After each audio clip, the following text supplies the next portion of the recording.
सबसे पहले हिंदू कॉलेज के उन सभी व्यक्तियों को धन्यवाद जिन्होंने मुझे बुलाया। ऐसी अफवाह मंच पर फैली हुई है कि मुझे 5-6 साल से बहुत बुलाया जा रहा था और मुझसे मिलना बड़ा मुश्किल काम है, मुझे बुलाना बड़ा मुश्किल काम है, लेकिन दरअसल ऐसा था नहीं।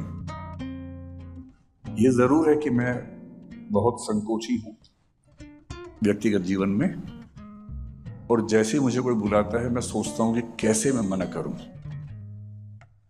कैसे कोई ठोस वजह बताऊं कि मुझे ना जाना पड़े, और बता भी देता हूं, आमतौर पे बच जाता हूं।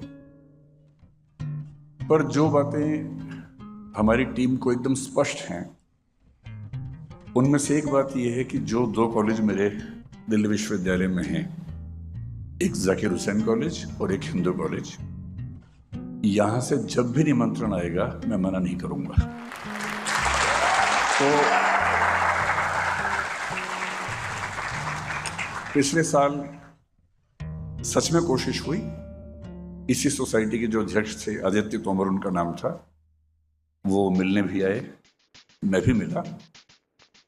अच्छा, वाग्मी से थे। हाँ, 2 सोसाइटीज वाग्मी और बुनियाद से लगातार ये प्रक्रिया चल रही थी। तो पिछले साल कुछ ऐसा हुआ कि जब वो चाह रहे थे तब मैं दिल्ली में नहीं था, देश में नहीं था। जब मैं यहाँ था तो शायद यहाँ कोई तिथि बन नहीं पाई थी। इतनी सी बात थी, ऐसा नहीं था कि मतलब मैं उपलब्ध नहीं हूँ। मैं आप सबके सामने खुल के कह रहा हूँ कि हिंदू कॉलेज के लिए मैं हमेशा उपलब्ध हूँ। तो और हिंदू कॉलेज में आना, हिंदू कॉलेज का एहसान मुझ पे है, न कि मेरा कोई एहसान है यहाँ आने पर। इसलिए मैं लगभग 30 साल के बाद इस कॉलेज में आया हूँ।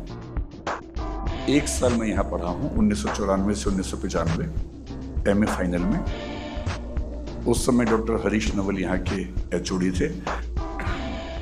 मुझे थोड़ी सी खांसी की दिक्कत है, बीच बीच में आपको कर्कश आवाज़ें सुनने को मिलेंगी। उसके पहले मैं जाकिर हुसैन कॉलेज में 3 साल ग्रेजुएशन कर रहा था, हिस्ट्री ऑनर्स मैंने किया था। फिर MA हिंदी साहित्य लेने का फैसला हुआ तो जाकिर हुसैन इवनिंग पूरे विश्वविद्यालय में एक ही जगह एडमिशन हो पाया, क्योंकि ग्रेजुएशन में मेरे पास हिंदी साहित्य नहीं था। वहाँ मैंने 1 साल पढ़ाई की। प्रोफेसर सुधीश पचौरी, बहुत प्रसिद्ध अध्यापक है, वो वहाँ थे। प्रोफेसर कमल किशोर गोयनका, वो वहाँ थे। फिर 1 साल के बाद मैंने, इसलिए कि एक तो मैं रहता था इसी कैंपस में, हिंदू कॉलेज पास भी था, इसलिए भी कि हिंदू कॉलेज की ख्याति थी हिंदी विभाग में कि सबसे अच्छा अध्यापन अगर होता है तो वहीं होता है। माइग्रेशन लेके आया था। हरीश नवल सर ने मुझे 1-2 डिबेट्स में सुना था, तो वो मुझे पसंद करते थे। मैंने उनसे आग्रह किया तो उन्होंने पूरी मदद की। तब तक मुझे सर के बारे में अंदाजा नहीं था। क्लासेस करने में मेरी रुचि बहुत कम थी, बहुत ही कम। अब क्योंकि मुझे इलेक्शन या कोई सरकारी नौकरी नहीं करनी है तो मैं बिना बात के झूठ क्यों बोलूं। मैंने 3 साल की ग्रेजुएशन में कुल 3 क्लासेस की थी,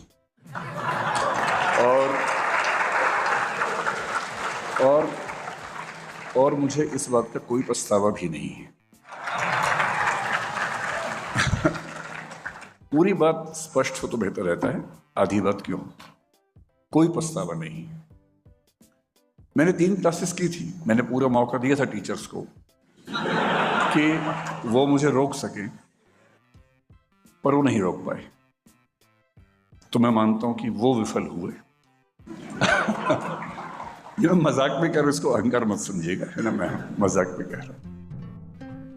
MA प्रीवियस में मैं जिस कॉलेज में था वहाँ बहुत बड़े बड़े अध्यापक थे। मैंने जैसे नाम बताया आपको, देश भर में उनकी ख्याति थी। मैं उनसे मिलता भी था, पर क्लास में कभी नहीं गया, क्योंकि मुझे क्लास के नाम से ही अरुचि थी।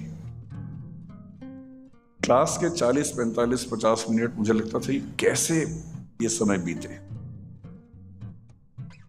फिर मैं फाइनल में आया। मैंने MA के दौरान विश्वविद्यालय में शायद 5-7 क्लासेस की होंगी। उनमें से एक क्लास मुझे अच्छी लगी। अभी सर का जिक्र नहीं आया, वो उसके बाद आएगा। 5-7 क्लासेस मैंने विश्वविद्यालय में की, अलग अलग अध्यापकों की, प्रसिद्ध अध्यापक थे उनकी क्लासेस की, सब कुछ किया। एक क्लास अच्छी लगी और वो क्लास विश्वविद्यालय में नहीं, हिंदू कॉलेज में हुई थी।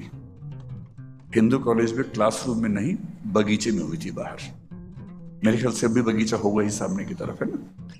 हमारे एक अध्यापक थे, सर के मित्र भी थे, उनका नाम था प्रोफेसर दीपक सिन्हा। वो और सर मेरे ख्याल से लगभग एक ही बैच के रहे होंगे, आसपास रहे होंगे। मैं यहां से गुजर रहा था, एक दो दोस्त साथ में थे, और तभी किसी ने बताया कि एक सर वहां क्लास ले रहे हैं, इनका नाम दीपक सिन्हा है, 3-4 बच्चे बैठे हैं, आप भी आ जाओ। तो स्वाभाविक अरुचि के चलते मैंने कहा नहीं, क्या करूंगा क्लास करके। तो दोस्त 2-3 से बोले यार थोड़ी देर बैठ जाओ, फिर चलेंगे घूमने के लिए। तो मैं इसलिए बैठ गया कि ठीक है, फिर घूमने जाएंगे। लेकिन उस आधे पौने घंटे में, 1 घंटे में, रघुवीर सहाय एक कवि हैं, हिंदी के पाठ्यक्रम में थे, उन्होंने उनके बारे में पढ़ाया, एक कविता पढ़ाई, और तब मुझे पहली बार लगा कि अच्छा, कविताओं को ऐसे भी पढ़ाया जा सकता है। तो मेरे मन में पहली बार एक अध्यापक को लेकर बड़ा सम्मान का भाव आया कि हाँ, इनसे सीखना चाहिए। पर दुर्भाग्य, ये 1995 की बात है, मेरा एमए हो चुका था उस समय, मतलब मैं फाइनल ईयर में था। कुछ दिन के बाद मेरा एमए हो गया। देखिए, पढ़ना और नंबर लाना ये दो एकदम अलग विधाएं हैं, इनमें कोई लिंक आपस में नहीं। मैं दिल्ली विश्वविद्यालय का 2nd टॉपर था एमए में, 65% अंक थे। एमए फाइनल में ही यूजीसी का एग्जाम देके नेट जेआरएफ कर चुका था, मैं फेलो था, हिंदी साहित्य से ही था। उसके बाद भी सच कहूं तो मुझे हिंदी साहित्य समझ नहीं आता था, तथ्य पता थे, कोई बात करेगा तो मैं उसे जवाब दे दूंगा, 1-8 घंटा बोलना होगा तो बोल भी दूंगा, पर कोई विषय उसकी समझ क्या होती है ये समझ नहीं थी।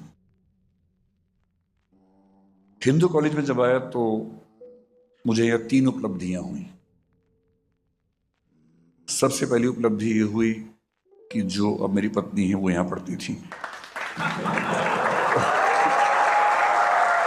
तो उस समय वो भी यहाँ थी, मुझसे 1 साल जूनियर थी। हम लोग पहली बार मिले तो कॉलेज के बाहर थे, तब नहीं पता था कि हम एक ही कॉलेज में पढ़ते हैं। क्लास में भी नहीं जाता था, वो भी नहीं जाती थी, तो कॉलेज से फिर लिंक थोड़ा कम था। हालांकि ये सर की क्लास करती थी तो वहीं से लिंक बना। दूसरा, इनके एक बड़े अच्छे मित्र जो बैठे हैं सामने, प्रमोद द्विवेदी, ये अब दिल्ली विश्वविद्यालय में एसोसिएट प्रोफेसर हैं श्यामलाल कॉलेज में। तो तरुणा जो मेरी पत्नी है और प्रमोद ये बैचमेट से इसी कॉलेज में थे, तो इनके थ्रू प्रमोद से मिलना हुआ।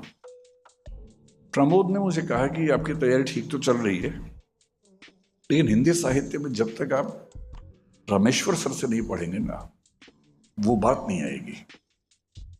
इस बात की तस्दीक मेरी अब जो धर्मपत्नी है, उस समय धर्म प्रेमिका थी, उन्होंने भी की। तो उन्होंने भी इस बात की तस्दीक की। तो जब इन्होंने बार बार जिद की, मैंने कहा देखो मुझे क्लास में जाके नींद आती है, नहीं मैं झेल पाता हूँ क्लास कोई भी। मैं कई टीचर से पढ़ के इतनी अरुचि डेवलप कर चुका था कि इच्छा नहीं होती थी क्लास में जाने की। इन्होंने बहुत जोर दिया कि नहीं, एक बार आप एक क्लास कर लीजिए, अच्छा लगेगा, वो टॉपिक पढ़िए जो यूपीएससी में भी आता है। तो मैंने उस भयानक दबाव में 1-2 क्लासेस करने का फैसला किया, ताकि मैं इनको मतलब नज़र मिला सकूं कि मैंने कोशिश की थी, अध्यापक को मौका दिया था मैंने। कोई ऐसा ना समझे, सर धृष्टता के लिए माफ़ करते रहिएगा, मैं थोड़ा हंसी मजाक कर बैठता हूँ। तो फिर मैं सर की क्लास में आ गया तो उसके बाद की सारी चीज़ें इतिहास हैं। मुझे लगता है कि मुझे बचपन से पढ़ना चाहिए था, पर मैं विद्यार्थी जीवन में बहुत ही चंचल, बहुत ही अगंभीर किस्म का व्यक्ति रहा, स्कूल में, कॉलेज में भी। मैं अपने जिले का टॉपर था स्कूल के समय, ऐसा नहीं कि मेरे नंबर नहीं आते थे, नंबर आते थे मेरे, मैं विषय को समझता नहीं था, मैं विषय में डूबता नहीं था, और जैसे ही किसी विषय को पढ़ते हुए लगता था कि अभी मुश्किल होने लगता है, मैं उसे छोड़ देता था। मैंने 10वीं क्लास के बाद साइंस इसलिए छोड़ा कि साइंस में पढ़ना पड़ता था, और हमारे स्कूल में 2 ही विकल्प थे, साइंस और कॉमर्स। मुझे किसी ने बताया कि कॉमर्स में नहीं पढ़ना पड़ता है, तो मैंने कॉमर्स ले लिया। फिर मैंने कॉमर्स में अपने पूरे ज़िले में टॉप किया, करीब 10 से 12 दिन पढ़ के। फिर मैं दिल्ली विश्वविद्यालय आ गया। मैंने DU में आते ही BCom ऑनर्स में एडमिशन लिया, पर 3-4 दिन में लगा कि इसको तो बहुत पढ़ना पड़ता है। मंडल कमीशन उसी समय आया था, आंदोलन का माहौल था जो मुझे प्रिय था बहुत ज़्यादा। मुझे ज़्यादा अच्छा लगता था कि बस के पीछे टंग के जा रहे हैं, बस का शीशा तोड़ दिया, टायर में आग लगा दी, और नारे लगाए सड़क के ऊपर, पुलिस आई तो भागे वहाँ से बच के। वो सब ज़्यादा मुझे उसमें रुचि थी, क्योंकि मेरा अकेला उद्देश्य डूसू प्रेसिडेंट बनना था और उसके बाद भारत का प्रधानमंत्री बनना था। उस समय उस बाल मन की बात है जो 17 साल का था, तब की बात मैं कर रहा हूँ।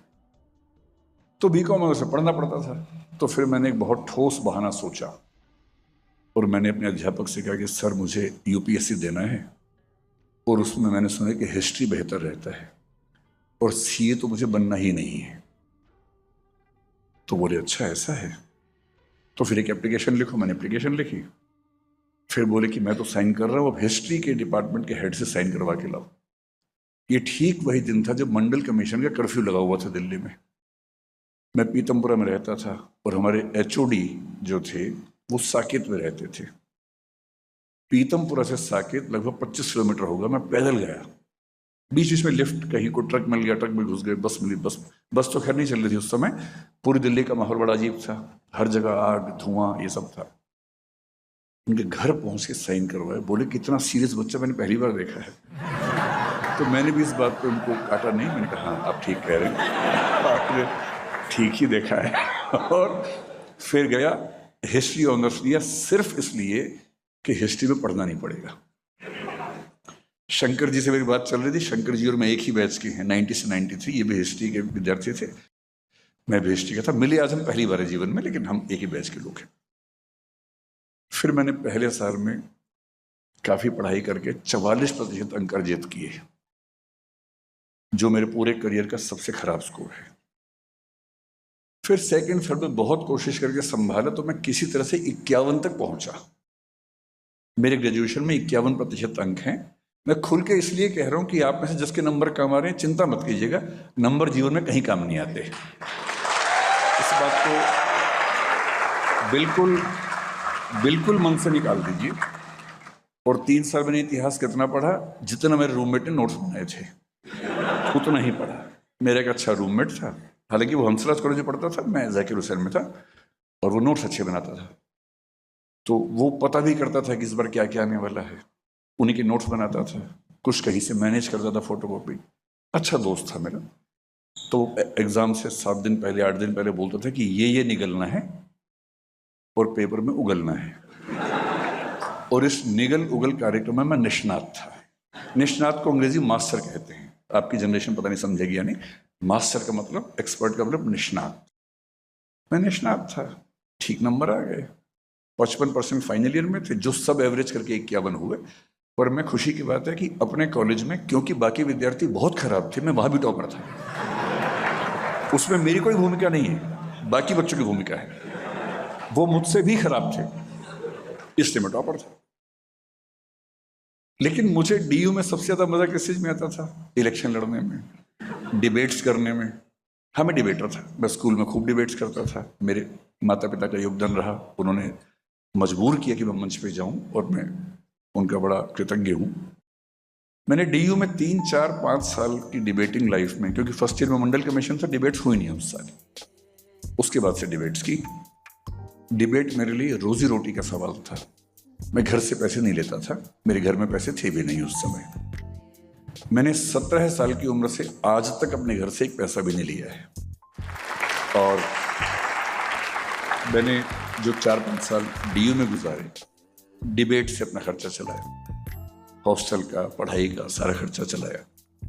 ये मंच भी मुझे याद है कि मैंने यहाँ भी डिबेट जीती हुई है, इसी मंच पर जीती हुई है। और डीयू में लगभग हर कॉलेज में एक आध डिबेट मैंने जीती होगी, क्योंकि उसकी संख्या कुल मिला के 300-400 से कम नहीं थी 4-5 साल के डिबेटिंग करियर में। अब आप सोच के देखिए कि एक ऐसा अहंकारी व्यक्ति जो जहां जाता है डिबेट जीत जाता है, जिसको अपने बोलने पर इतना गुमान है, और माहौल भी ऐसा होता था कि अगर मैं डिबेट में गया तो बच्चे मान लेते थे कि अब सेकंड के लिए फाइट करनी है, फर्स्ट के लिए नहीं करनी। ऐसा माहौल, और मुझे इसका अहंकार, गुरूर,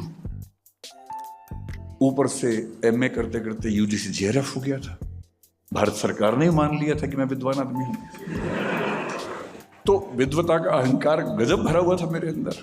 पहला अटेम्प्ट 96 में देना था, मैं 21-21.5 साल का हुआ ही था उस समय।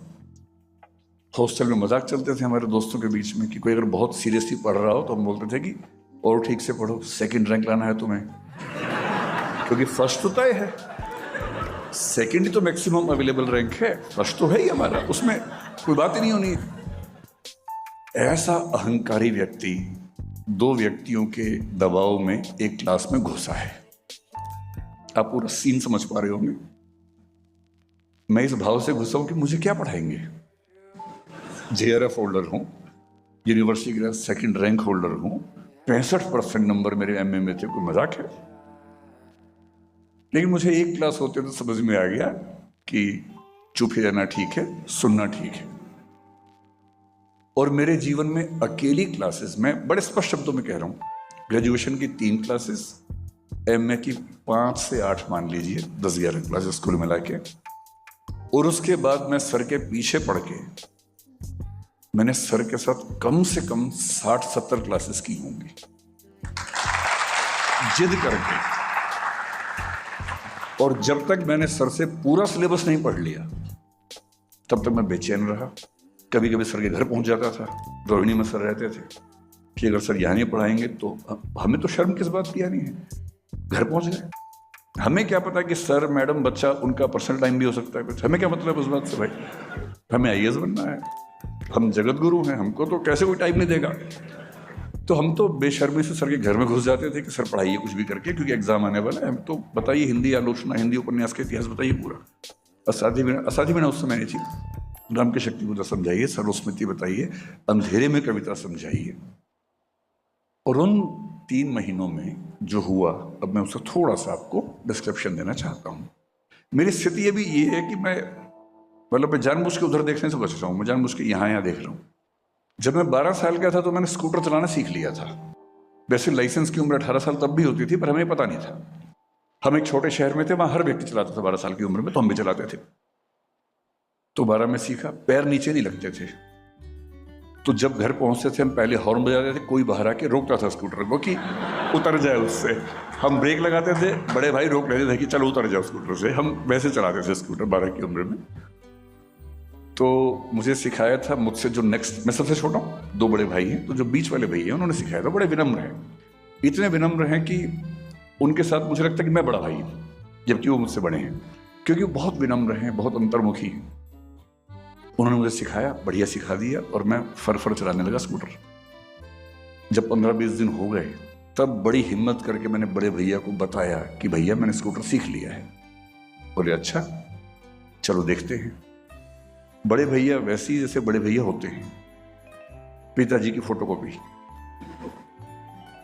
तो वो पीछे बैठ के बोले चलाओ।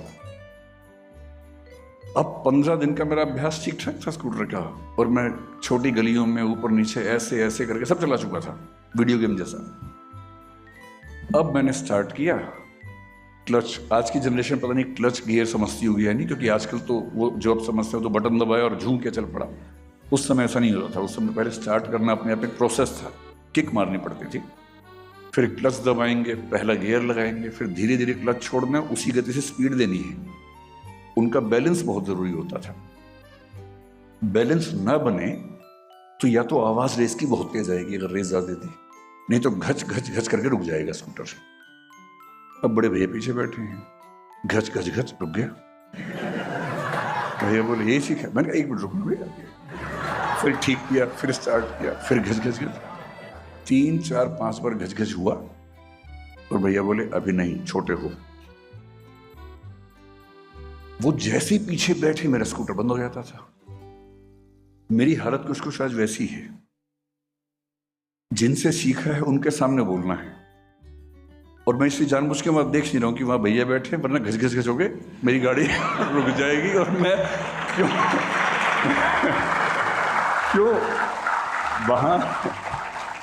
वहां देख के क्यों बोलूं मैं। तो मैं तो इस भाव से देख रहा हूं कि जैसे शुतुरमुर्गी मुद्रा कहते हैं कि जैसे बिल्ली और कबूतर के बारे में कहते हैं, जब कबूतर बिल्ली को देखते हैं, कबूतर अपनी आंख बंद कर लेता है और कहता है बिल्ली नहीं है। तो कुछ कुछ मैं उसी मुद्रा में आज हूं। उन 3 महीनों में क्या हुआ, असली सवाल ये है। सर ने बड़े विनम्रता वाले भाव से एक इंटरव्यू में कहा कि बरगद के पेड़ में पानी मैंने दिया था थोड़ा सा, इतनी ही मेरी भूमिका है।